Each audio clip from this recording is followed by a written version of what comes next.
Welcome to Art Schools Network No More Webinar Series, where we're bringing you programs on vital topics, current projects, and trends in support of excellence in arts education. Today we're releasing on October 12th the Advocacy 301 Crafting Your Ask, part of a three-part series brought to us by Americans for the Arts. Jeff Poulin is our guest expert. He's the Arts Education Program Manager for Americans for the Arts. And I'm your host, Christy Calloway, the Executive Director of Art Schools Network. We're dedicated to providing leaders within art schools great resources, support, and networking opportunities. Our schools are often by themselves in regions, and they appreciate coming together.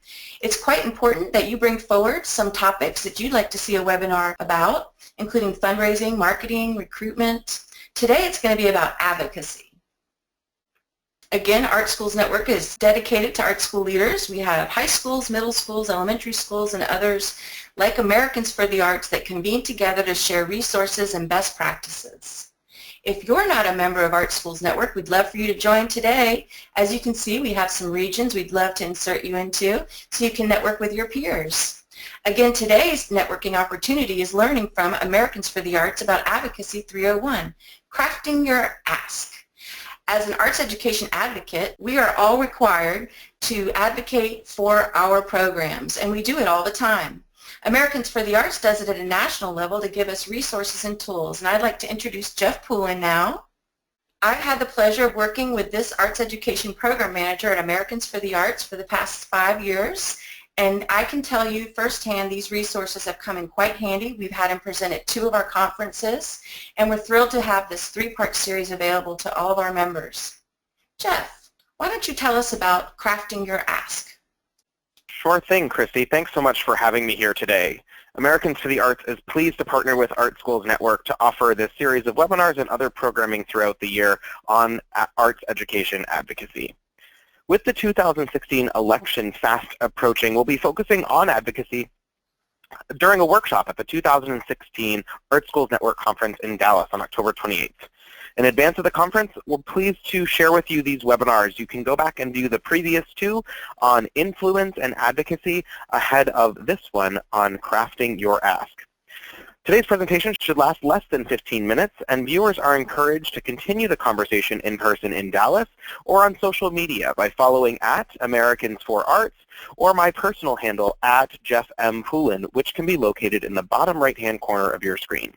All source material for this webinar can be found at americansforthearts.org/navigator. I'm your host today, Jeff Poulin, and I currently serve as the Arts Education Program Manager at Americans for the Arts, the nation's leading organization for the advancement of the arts and arts education in the United States. As a direct product of arts education myself, I share your passion to pursue federal, state, and local policies that enable equitable access to arts education for America's students. During today's webinar, I hope to achieve 3 goals: to explore the cases to be made for arts education, to learn the best way to craft an ask through framing, and to apply how we can effectively make an ask using data and storytelling. I'll break the presentation into 3 sections to help you follow along. We'll start by reviewing the core concepts from our previous webinars on influence and advocacy. The Arts Education Field Guide is a tool that outlines the key players that impact decisions made affecting arts education. In this tool, we learn about the role of federal, state, and local influencers in arts education policy development. What we also know is that policies are created using a similar process. It starts with a thinker who has an idea, then travels to a decision maker who creates policies that ultimately impact implementers on the ground doing the work. We recognize the unique feedback cycle of advocacy represented here by the red arrow. There are a number of strategies that an advocate can employ, ranging in formality, as effective tools to reach different targets and for different scenarios. You can pick one or a combination to have the most impact. But as we get from influence to advocacy strategy, we have to ultimately close the deal. We have to make an ask. The ask must include a proper frame. So let's dive into framing. It has been said in the world of rhetoric that when making an argument, you must provide the proper frame. As when an individual hears a word, its frame or a collection of frames is activated in a listener's brain. If the facts that you present don't fit the frame stays and the facts bounce off. Take, for example, the arguments on either side of the issue of taxation. Many times you'll hear an issue framed as a tax break or tax relief. What you hear when you hear that term is the words break or relief, which imply that taxes are burdensome and are weighing an individual down. Therefore, they need a break or a relief from that weight. So as an advocate for keeping taxes, say, to pay for more arts education in your community, using the term tax break or tax relief, such as the statement, "We should not consider the proposed tax relief plan," you're simply reinforcing that frame, that relief, that burden on the individual. Thus, when you use your advocacy strategy of data and framing, you already have to change the frame to invalidate it in the mind of the listener and to keep the data points that you bring up. What will be more effective is a term like tax policy or public revenue stream.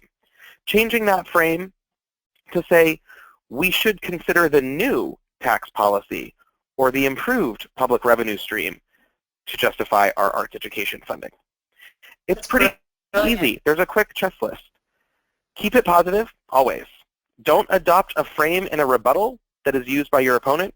Be sure to change that frame, such as you're changing the argument, and plan ahead with what you intend to say. Take, for example, music education. According to the Music Educator's Journal, the top arguments for music education are often based around negatively reinforced frames. Music education is perpetually in crisis. Music education helps troubled students. And it's in service to math, reading, and so on. So with these frames, what if we reframe them to say that music education has been more successful than ever before with more resources than ever before? What if we say it builds 21st century skills for all students and is most effective with students who are considered at risk? What if we say that music education develops competencies that are desired in college and the workforce? These all bring up the same sentiment, but lack the reinforcing negative frame. So with our frames in place, we can move to the ask. Making the ask is simple. All you need to do is be effective in your use of compelling data combined with emotional storytelling to create your advocacy for policy change. Why data and why stories, you may ask? Because data, it changes the mind, and stories, those change the heart. Here's a simple tool that you can use to make sense of your own advocacy process. Start by identifying your audience, naming your strategy, choosing your frame, and articulating your ask through data and stories. You may note that these will fit perfectly on an index card for you to use in a presentation. Take, for example, STEAM education, science, technology, engineering, the arts, and math. Your audience, it may be the school board. Your strategy from our previous webinar may be coalition building, perhaps with STEAM educators or the local Chamber of Commerce. Your frame, networking the arts with STEM subjects fosters innovation, which is the top trait desired by local businesses. The ask, a designated STEAM lab in your school. To make that ask, you want that data and that story. You can use the seminal data on STEAM from John Maida, who comes from the Rhode Island School of Design. And perhaps you tell a story of the transformation you saw when on a site visit at the Boston Arts Academy's STEAM classroom, which allowed students to learn 21st century skills that were directly applicable to their success in college and in the workplace. I love it. This is just one example. This is just one example, but this outline can be used to make just about any arts education ask. Don't forget about your influence and the numerous advocacy strategies that you can employ when crafting your ask. If viewers have any questions about framing or asking, please feel free to email them to artseducation@artsusa.org, and we'll continue to explore these questions and produce materials that can help the field. If you'd like more resources on arts education advocacy, please always check back at americansforthearts.org/navigator. We're constantly adding materials to this page to help you with your work. And if you'd like to contact me directly, you can find my contact information on your screen. The email is jpoulin@artsusa.org. or you can contact any of the Americans for the Arts staff through our website at americansforthearts.org. Thanks so much for joining me today, and thanks to Art Schools Network for hosting this third webinar in the series. Look forward to seeing you all in Dallas. If you're interested in learning more, visit americansforthearts.org or contact us at artseducation@artsusa.org. Jeff, thank you so very much. I, too, look forward to seeing you at the Dallas conference. You'll be hosting a 3-hour workshop with some regional, state, and federal leaders and providing more detailed information that was available than what was available on today's webinar. But I heard you. What's your audience framed to ask with a data and a story? And we hope that you'll come and learn more about this advocacy story again in Dallas. I'm Christy Calloway with Art Schools Network. If you have an idea for a webinar, please do contact me. Have a great school year.